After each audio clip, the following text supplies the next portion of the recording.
Greetings everyone, thank you for coming to my channel. In this video you'll be learning how to form a simple sentence.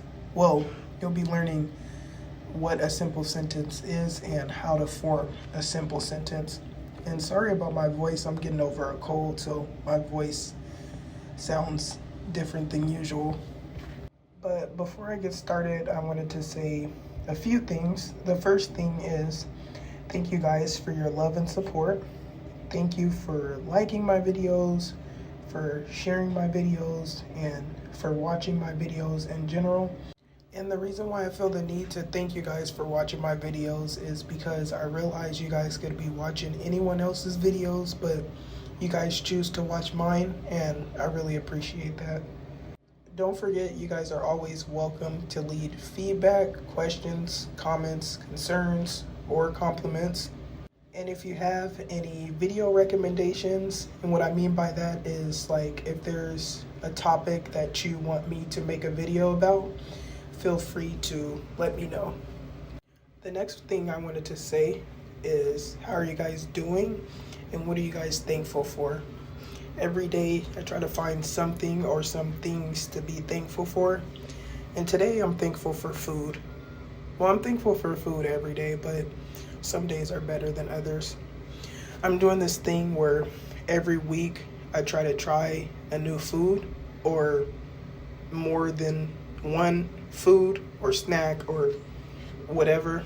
And for the past few weeks, I feel like I haven't been too successful. But a couple of weeks ago, I tried multiple soft cookies at Whole Foods and they were all a no for me. They had like a weird taste to them.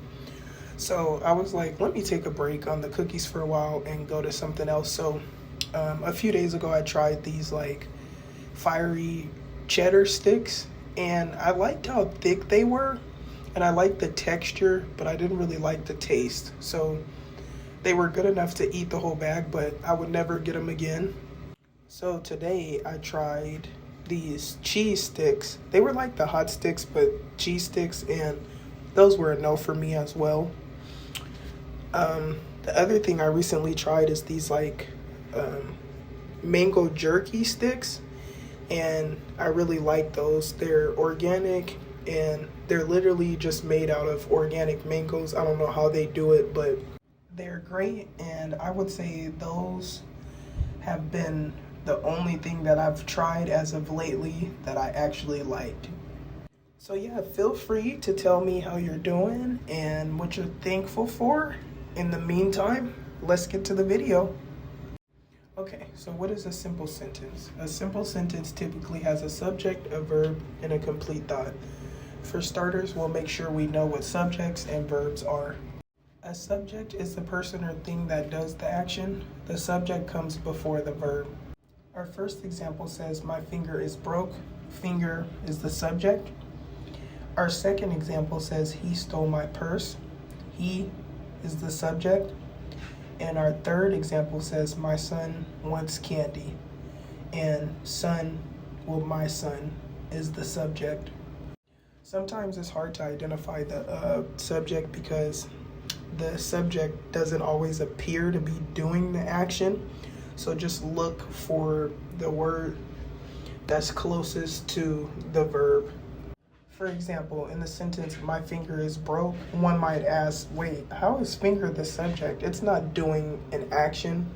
So what helped me is just looking for the word that's closest to the verb. So finger is right next to is, which is the verb.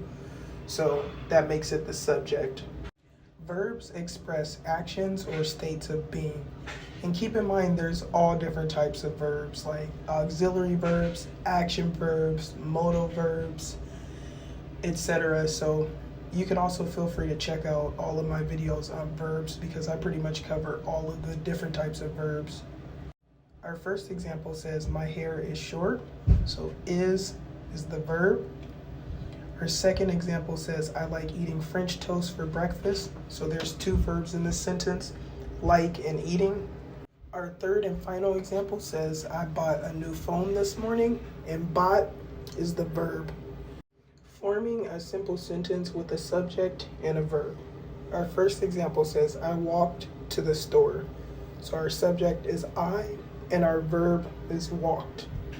Our second example says, my dog jumped on the couch. So our subject is dog and our verb is jumped. And our third and final example says, I just ate breakfast. So our subject is I and our verb is ate. Keep in mind that our simple sentences have to have complete thoughts. So let's take our first example. For example, we could just say, I walked. Like, yes, there would be a subject and a verb, but that wouldn't be a complete thought because one would probably ask, like, where did you walk? Or why did you walk? Like, I walked isn't enough information. Forming a simple sentence with a compound subject. And this confused me at first, but then I was like, I guess a compound subject counts as one whole subject. The same thing goes for compound verbs, because to me it looks like it's two verbs, and if we're supposed to only use one subject and one verb for a simple sentence, like how does that work? But I came to the conclusion that a compound subject counts as one subject and a compound verb counts as one verb. But that's just my assumption, don't quote me on that. Because sometimes things in English don't make sense. Okay, so our first example says, Meg and I cooked dinner together. So Meg and I is the compound subject. Our second example says, my mom and dad are married. So my mom and dad is the compound subject. And our third example says, the teacher and students enjoyed the movie. So the teacher and students is our compound subject. Forming a simple sentence with compound verbs. Our first example says the choir sang and danced. So sang and danced are the compound verbs. Our second example says the excited dogs barked and jumped. So barked and jumped are the compound verbs. And our third and final example says the happy child laughed and played all afternoon. So laughed and played are the compound verbs. Forming a sentence with compound subjects and compound verbs. Our first example says the teacher and students laughed and played. The compound subject is the teacher and students, and the compound verbs are laughed and played. Our second example says Alex and his brother argued and fought. Our compound subject is Alex and his brother, and our compound verbs are argued and fought. Our third and final example says, my friend and I mowed the lawn and walked the dogs. Our compound subject is my friend and I, and our compound verbs are mowed and walked. Forming a simple sentence with modifiers. And just to be simple, modifiers pretty much describe other things in the sentence. So our first example says, she quickly ran to the bus stop. So quickly is the modifier. Our second example says, my friend sang beautifully at her concert. So beautifully is the modifier. And our third and final example says, I slowly ate my popsicle. So slowly is the modifier. So notice how each example still has a subject and a verb. We just added a modifier. That concludes our video. Thank you guys for coming. I hope you found this video informative. If you did find this video informative, please feel free to like, comment, or subscribe, or all of the above, and I'll see you next time.